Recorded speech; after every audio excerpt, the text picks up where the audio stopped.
조선야담 이야기 시작합니다.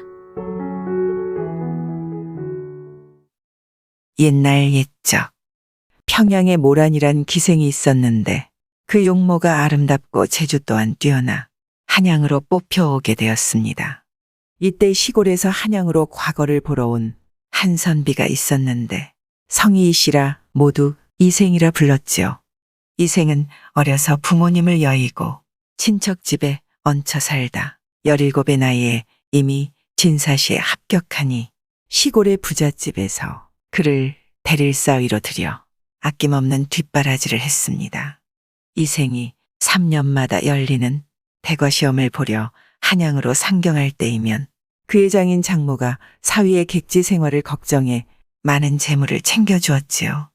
사실 3년마다 열리는 대과시험이 가까워져 오면 전국 각지에서 이름난 선비가 한양으로 몰려드니 그 애는 한양의 장사치들과 기생들에게는 큰 대목이었습니다. 한양의 여관들은 과거를 보러 온 선비들로 방이 모두 차 빈방을 찾을 수 없었고 종이, 붓, 벼루를 파는 가게이며 술을 파는 주막까지 늘 인산이 내었지요. 그러는 중에 한양의 기생들은 시골에서 상경한 순박한 선비들의 껍데기를 벗겨 먹으려 더 화려하게 치장을 하고 진한 향내를 풍기며 한껏 요염한 자태를 취하고는 선비들을 유혹하였습니다. 한편 이생도 대과시험을 치르러 처가에서 챙겨준 많은 재물을 가지고 한양으로 상경했지요. 그런데 이생이 가까스로 한양도성 안에 머무를 숙소를 정했는데 공교롭게도 기생 모란의 집과 이웃해 있었습니다.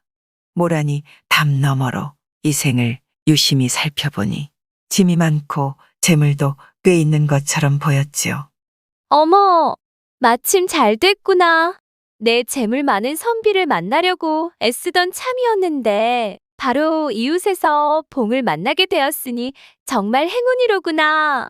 모란은 이렇게 생각하고 본격적으로 이생을 벗겨 먹을 계책을 꾸몄지요. 그날 밤 모란은 방문을 확 열어젖히고 가야금을 뜯었습니다.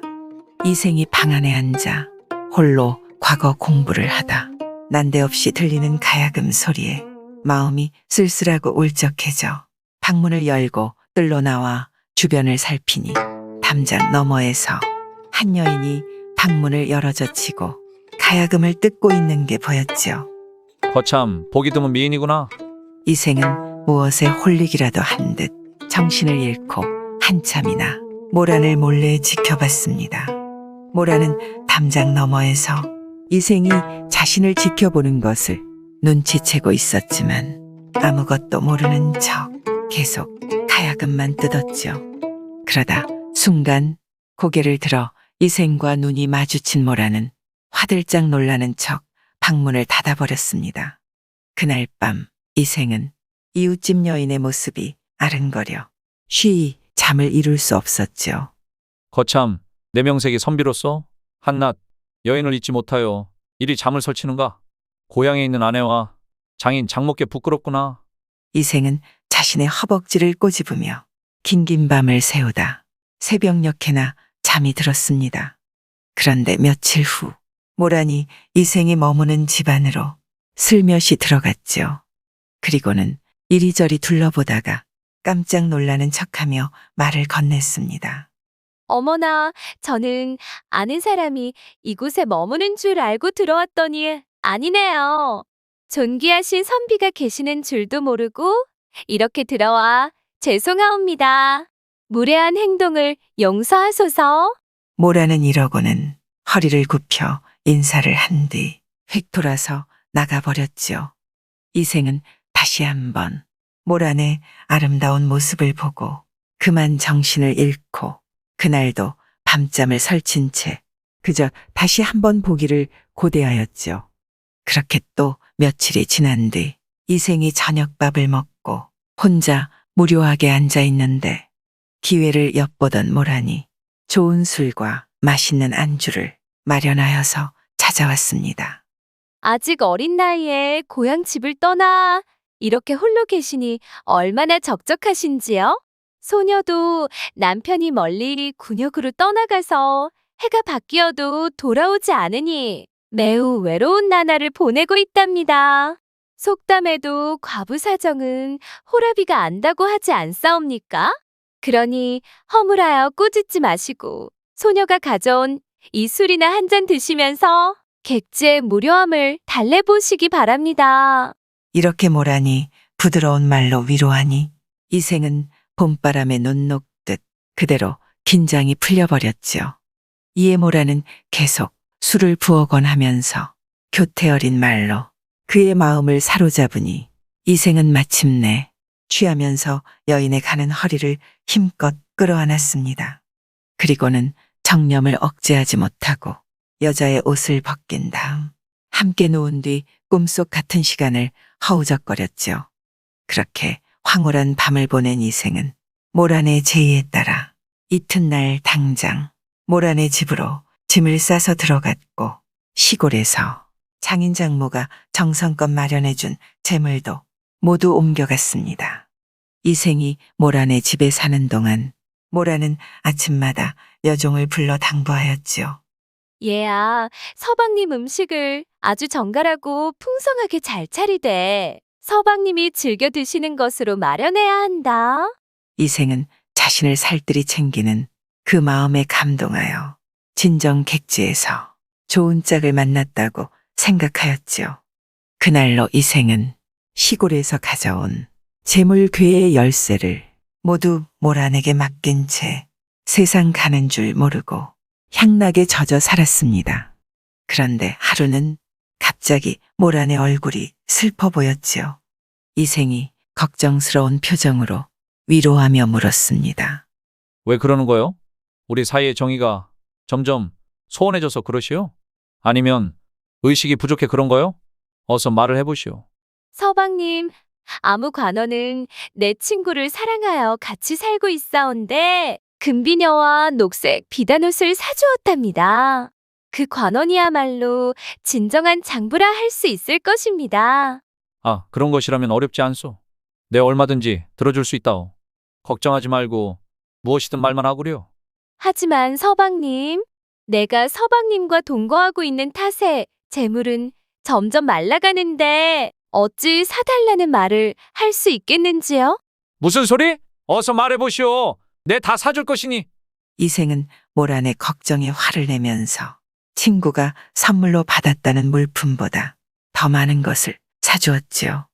그리고 며칠이 지났습니다.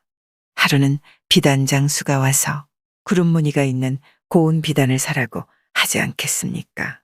이에 이생은 역시 남은 재물을 모두 털어 모란에게 그 비단을 사주려고 하니 모란이 옆에서 이생을 말리는 체하였지요. 서방님, 좋은 비단이어나 주머니에 돈이 모두 비어가는데 살아갈 걱정을 하셔야 하지 않겠는지요? 하지만 이생은 모란의 만류에 오히려 큰 소리로 꾸짖으며 있는 돈을 다 털어주면서 말했습니다. 돈이야, 있다가도 없고 없다가도 있는 것이니 아무 걱정하지 말게나. 그렇게 이생이 가져온 돈이 모두 바닥난 그날 밤 이생은 술과 모란의 향취에 취해 깊은 잠에 빠져들었지요. 이른 아침 이생은 타오르는 갈증에 눈을 떠 자릿기를 들고 물을 벌컥벌컥 마셨습니다. 그리고 정신을 차려보는데 바로 옆에 있어야 할 모란이 보이질 않았고 차가운 기운만 감돌았지요. 이생이 방문을 열고 나와 앉았는데 이른 아침이면 늘 밥 짓는 냄새가 났는데 오늘 아침은 사람의 인기척마저 들리지 않으니 이게 웬일인가 싶었습니다. 이생이 혹시나 하는 마음에 방안을 다시 살피니 값진 물건은 모두 사라지고 모란도 그의 여종도 보이지 않았지요. 이생은 황망히 마루에 앉아 모란이 돌아올까 하여 기다렸지만 해가 중천에 떴는데도 전혀 나타날 기미를 보이지 않았습니다. 기다리다 지친 이생이 밥이나 지어 먹을 생각으로 자신이 가져온 궤를 열어보니 돈 한 푼 들어있지 않았고 집안에는 쌀 한 톨 남은 것이 없었지요. 그제야 이생은 이 모든 것이 모란의 꿰매 빠져 벌어진 일임을 알아차렸습니다. 하, 이 모든 것이 그 향기로운 꿈이었구나. 못된 계집의 꼬임에 넘어가 내 모든 것을 잃고 말았구나. 이생이 너무 분하고 억울해 탄식하면서 스스로 목숨을 끊으려 마음먹고 있는데 이웃집 노파가 그 탄식 소리를 듣고 찾아왔죠. 선비는 아무것도 모르고 있었소. 이런 것이 다 기생들의 상습적인 수법 아니오. 아침마다 여종에게 음식을 잘 마련하라고 시킨 것은 선비의 재산을 몰래 빼내려는 수작이었고, 다른 기생에게 관원이 값진 물건을 사주었다고 한 것은 선비에게 경쟁심을 불어넣어 주도록 한 것이었으며, 마지막에 비단장수가 찾아온 것 역시 서로 짜고 꾸며 선비의 재물을 모두 빼앗으려는 수작이었답니다. 한데 그런 걸 몰랐다니 참으로 가엾구려. 이웃집 노파의 말에 이생은 주먹으로 땅을 치면서 울부짖었습니다. 네, 그 못된 요물을 보기만 하면 이 두 손으로 때려 죽일 것이오. 그런 다음 거꾸로 세워 옷을 홀랑 벗겨버리리다. 이생은 분을 사귀지 못하고 황급히 집을 나섰지요. 그리하여 교방 근처로 가서 길가에 숨어 지나가는 기녀들을 살펴보고 있으니 마침 모란이 다른 기생 10여 명과 함께 떠들며 웃으면서 나오는 것이 보였습니다. 이를 본 이생은 속이 뒤집히고 끓어오르는 울분을 참을 수 없어 곧 몽둥이를 들고 뛰어나가면서 큰 소리로 외쳤습니다. 이 천년묵은 불려오야 개 섞어라. 내 비록 참기 노릇을 하지만 어찌 그런 짓을 할 수 있단 말이냐? 속히 내가 사준 금비녀와 비단을 내놓아라. 그렇지 않으면 내 오늘 너를 때려 죽일 것이다. 그 소리에 이생을 본 모라는 손뼉을 치고 크게 웃으면서 옆에 있는 여러 기생을 돌아보며 말했습니다. 얘들아, 저 어리석은 바보 녀석 좀 보려무나. 세상 천지 어디에 기생과 놀면서 준 재물을 돌려달라는 바보 멍청이가 있다더냐? 너희들은 저런 어리석은 사내를 본 적이 있느냐? 뭐라고? 호호. 세상에 그런 바보도 다 있다니? 어디 얼굴이나 좀 보자꾸나. 어떻게 생겼기에 그런 멍청한 소리를 하는지? 여러 기생이 큰 소리로 웃으며 몰려드는 작은 소란에 한양에 올라온 과객이며 장사치마저 구름같이 모여들어 이생의 얼굴을 들여다보는데 이생은 순간 자신의 꼴이 너무도 부끄러워 더는 아무 말도 못하고 손으로 얼굴을 가린 채 고개를 돌리고 달아나 버렸지요. 이생은 그날로 의지할 데 없는 신세가 되어 한양에서 거린이 되고 말았습니다. 그리고 한동안 여러 집을 돌면서 밥을 얻어먹다가 한양에서는 더 이상 거린 행세를 하며 살 수가 없으니 고향으로 내려가기로 마음먹었죠. 곧 그는 밥을 빌어먹으면서 걸어서 여러 날 만에 시골 처갓집에 도착했는데 이생이 모란에게 홀려 가진 돈을 모두 날렸다는 소문은 이미 온 식구가 들어 알고 있었습니다. 그러니 거린이 되어 돌아온 사위를 본 장인 장모는 집에 발도 들여놓지 못하게 하면서 대문을 닫아 걸고 이생을 내쫓았지요. 부모마저 일찍 세상을 떠나 어디에도 의지할 곳 없는 이생은 마침내 이 집 저 집 돌아다니며 문전걸식을 하는 완전한 거지가 되었습니다. 이에 그를 아는 사람들은 손가락질하며 비웃어 세상에 웃음거리가 되고 말았다 전해지죠.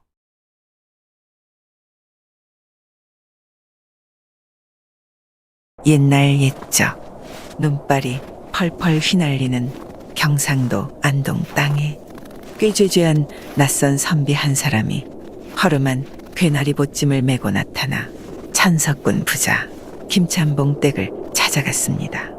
김찬봉에게 공손히 인사를 올린 젊은 선비는 목이 맨 소리로 하소연을 늘어놓았지요. 소인은 옹천에 사는 허정이라 하옵니다. 연로하신 아버님께서 아무 이유도 없이 관가에 끌려가시더니 말도 안 되는 이런저런 죄목을 덮어쓰고 옥에 갇히고 말았습니다. 엄동설 안에 옥중에 계신 아버님 생각을 하면 효자로 보이는 선비는 서름에 북받쳐 말을 잇지 못하고 어깨를 들썩이며 닭똥 같은 눈물만 흘렸지요. 거참 사정이 딱하시오. 그런데 내게는 무슨 일로 찾아온 것이오? 김찬봉의 물음에 선비는 눈물을 닦으며 말을 이어갔습니다. 얼마 전 고을에 이방이 찾아와서 돈 500냥만 내면 제 아버님을 풀어줄 수 있다. 귀띔을 주었지요. 그런데 그 큰 거금을 어찌 청렴한 선비의 집에서 마련할 수 있겠습니까? 선비는 그렇게 말하고 한참을 소리내어 우는데 김찬봉이 들으니 영락없이 돈을 꿔달라는 수작이었지요. 이대로 있다가는 안 되겠다 싶은 생각이 든 김찬봉이 자세를 바꿔 눈을 내리깔고 차갑게 대꾸했지요. 날이 왜 이리 굳은 것이냐? 그래, 내게 볼 일이 무엇이오? 그 말에 젊은 선비는 가지고 온 보따리를 풀었습니다. 그런데 이게 웬일입니까? 보따리에서 나온 것은 높이가 한자쯤 되는 휘황찬란한 금부처였지요. 저의 25대 선조께서 고려 법풍왕으로부터 하사받은 이 금부처는 우리 집의 가보이며 가문의 자랑으로 고이 간직하고 있었습니다. 부끄러운 일입니다만 이걸 담보로 500냥만 빌려주시면 정월 금음까지 이자 100냥을 붙여 꼭 갚겠습니다. 금불상을 보고 눈이 휘둥그레진 김찬봉은 그것을 갖고 싶은 탐욕으로 가슴이 콩닥콩닥 뛰고 정신이 아득하기만 하였지요. 좋소. 내 500냥을 내드리리다. 하지만 약속한 정월 금음까지 이자 100냥을 붙여 갚지 않으면 그 불상은 다시는 돌려받을 수 없을 것이오. 네, 좋습니다. 그렇게 약조하겠습니다. 김찬봉은 안방에서 돈 500냥이 든 돈자루를 내와 선비에게 내주고 불상을 챙겼지요. 그리고 젊은 선비는 김찬봉이 선뜻 내놓은 500냥을 안고 호련히 눈밭 속으로 사라졌습니다. 그날부터 김찬봉은 친구며 동네 사람을 닥치는 대로 불러 금부처를 자랑하는 게 하루 일과였지요.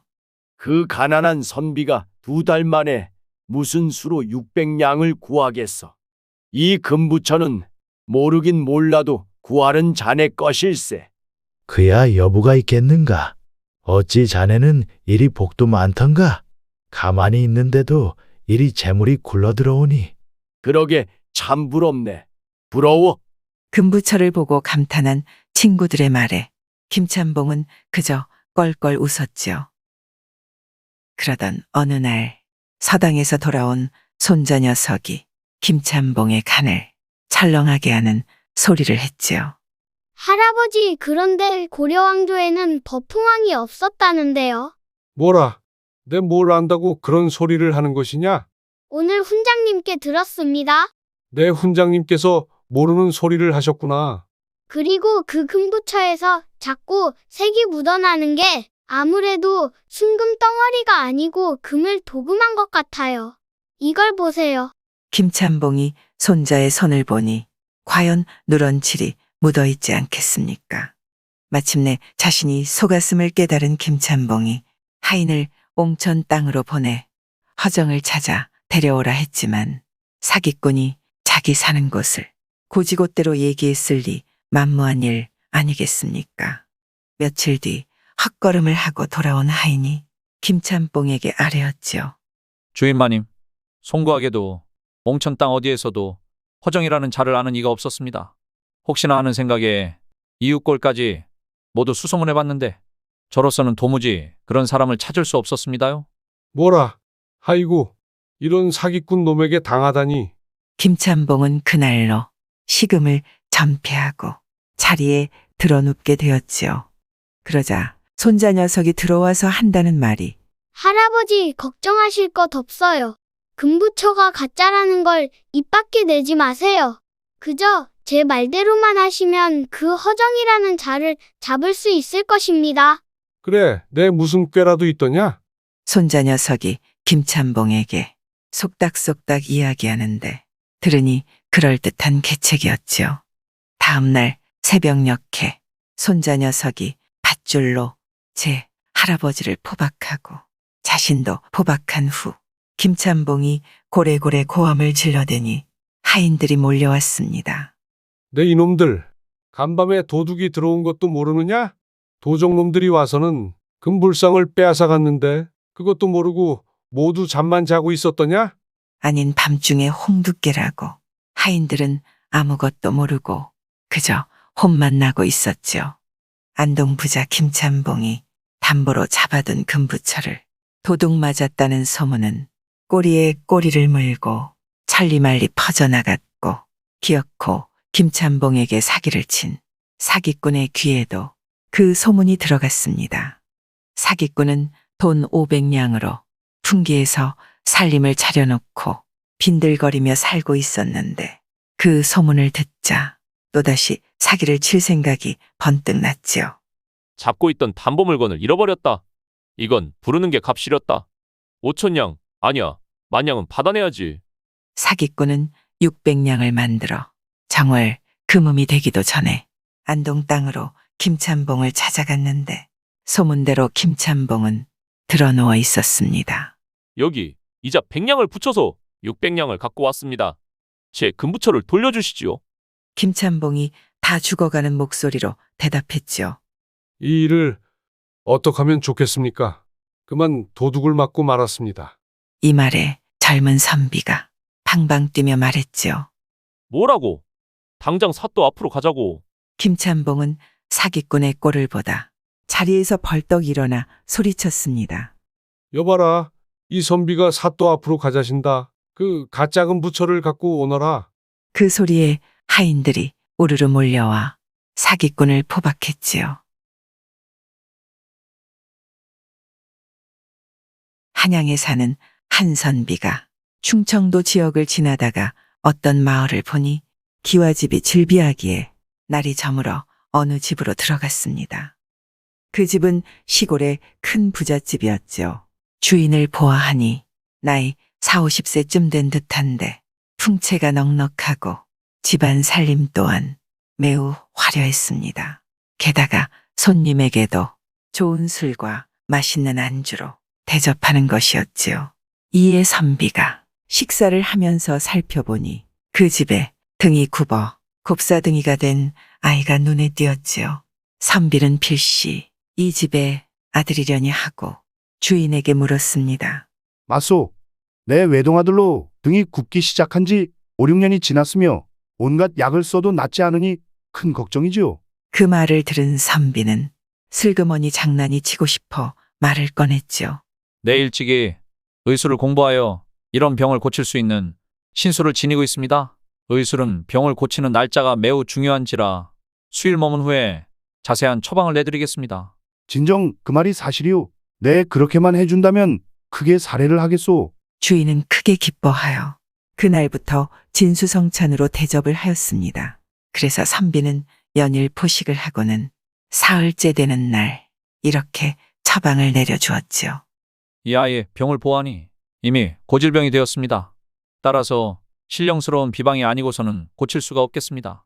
그러하니 황토에 잣나무 씨를 싸서 먹이고 하루가 지난 다음 깨끗한 냉수에 예리한 도끼나를 씻어서 그 물을 마시게 하면 이 병은 곧 나을 것입니다. 그 말을 듣고 난 주인이 선비에게 물었지요.